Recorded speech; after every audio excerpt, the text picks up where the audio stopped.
اگر سکون چاہتے ہو تو دوسروں کا سکون برباد نہ کرو۔ زندگی سے تقاضا اور گلہ نکال دیا جائے تو سکون پیدا ہو جاتا ہے۔ زندگی صرف میں ہی نہیں، زندگی وہ بھی ہے، تو بھی ہے۔ اس دوست کا گلہ کر رہے ہو جو دھوکہ دے گیا، گلہ اپنی عقل کا کرو جو دھوکے باز کو دوست سمجھتے رہے۔ ہم آرام کی آرزو میں بے آرام ہو رہے ہیں۔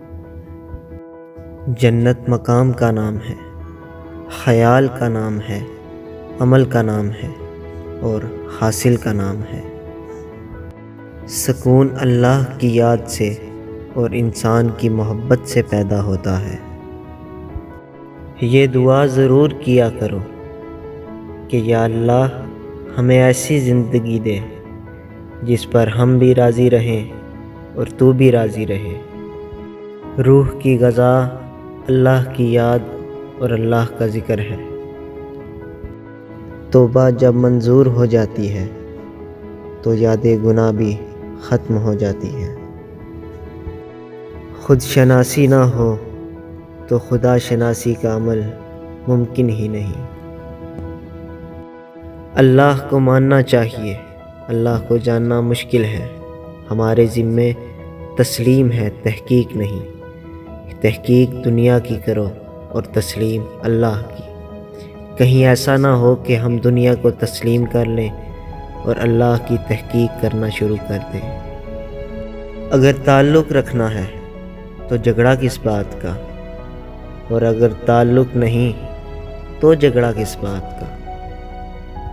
زندگی آغاز سے پہلے بھی تھی اور انجام کے بعد بھی ہوگی۔ زندگی تو بس زندگی ہے، اس کا یوم پیدائش اور اس کا یوم وصال کسے معلوم۔